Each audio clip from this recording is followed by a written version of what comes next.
The first thing we have David Rossi do on the show is shoot a bird. Come on, boy. Gideon was a bird watcher and a bird lover, and it was like the most concrete way we could think of to immediately say, oh, this guy's not Gideon. I'm coming in to see you this afternoon. Well, then cancel it. I'll be there at 2:30. We didn't want the audience to think we were trying to replace Mandy, so we knew we wanted somebody to be the opposite, this character. I really don't understand this, David. What's to understand, Aaron? There's a lot of bigness about him. He has a big ego. I'm not looking for anyone's permission here. He is one of the movers and shakers of this unit in the first place. One of the few who is responsible for putting this very unit together. He was there from day one. He's left the FBI and become extremely successful. World tours, speaking engagements, big payday private consultations. You've made quite a name for yourself. Not unlike the original BAU profilers. They're almost rock star-like. How do you get used to the staring?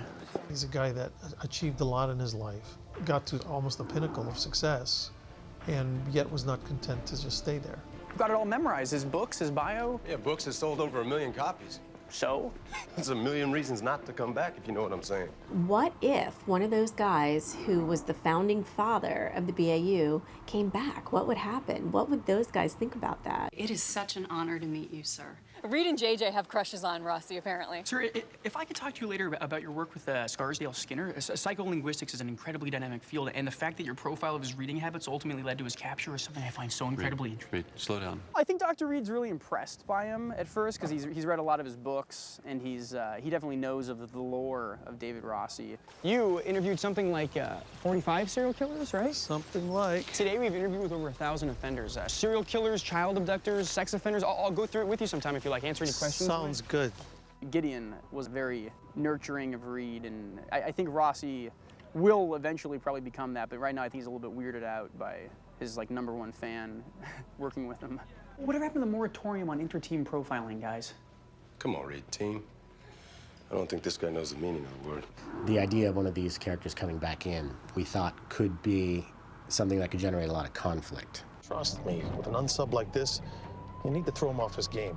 His hand needs to be forced. I know that, Dave, but the point is you did it by forcing ours. He's got an edge to him, too. He's not so much of a team player at first, but he learns how to be in this new BAU that he actually helped create. I just figured the guy's walls would be covered with plaques and commendations. Maybe he doesn't want to be reminded of past victories? When you're doing one-shot deals, you do your research and you rely on those things that are unique to that character for that moment, for that project. It's Renaissance art. If that's original. Is it? I don't know, it's kind of hard to tell. It means he's into the classics.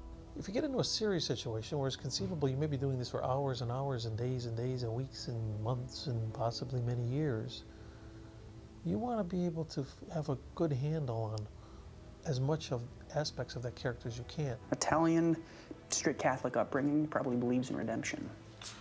Oh, I believe in a lot of things.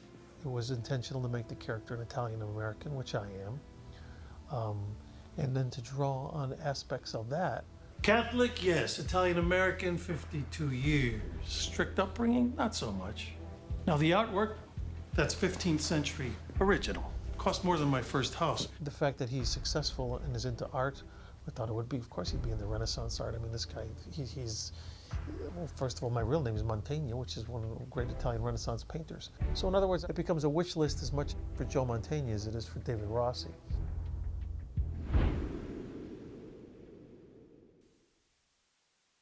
I saw Joe Mantegna on Broadway about 25 years ago. It was the original cast of David Mamet's Glengarry Glen Ross. I was mesmerized by this man's performance, and all I could think of was, how am I going to get an opportunity to work with this actor? And so for me to have the opportunity to work with him after all these years, 25 years later, seeing him in this wonderful show on Broadway, is really exciting. How much do we love Joe Mantegna? We love Joe Mantegna. He is absolutely, from day one, he was so warm, so welcoming, so grateful to be here. I don't think there's a person on this planet that has a bad thing to say about Joe Mantegna. This is Agent Dave Rossi. We met yesterday. It actually sounds like he's gotten thugs to menace all of us into saying what a great guy he is. The guy is just funny and nice and hardworking and obviously talented and a great actor. Every day, all day. No problems. Almost like too nice. That's Joe's problem. He's too nice. That's it. Come on, boy. Come on. He's fantastic. He's like such a person, as my grandmother would say.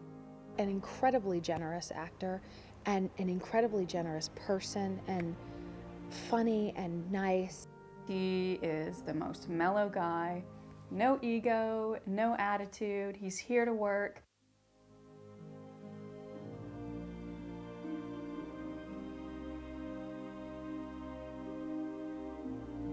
He's here to have fun too, which is so important because we're a fun group. We do like a pretty tough regimen of hazing. We made him drink a live goldfish the first week, and no, he's incredibly friendly. One of the more gregarious people I've ever met in my life.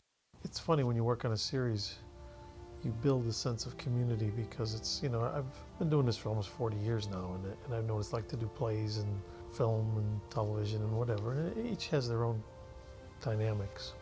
The closest thing to doing series television is doing like a long run of a play, and I know what it's like to be in a play for a year and a half even, and you really bond with those people. I don't think I could have put together a better scenario for myself in terms of personnel, starting right at the top, you know, with Eddie Bernero and all the other producers, the writers, obviously the cast. I couldn't have put it together better if I would have orchestrated it. And yet it was one of those things where I get the phone call and who knows what I was going to be stepping into.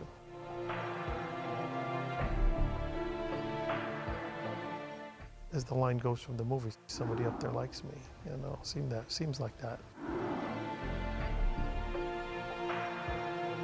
I'm looking forward to next year and beyond.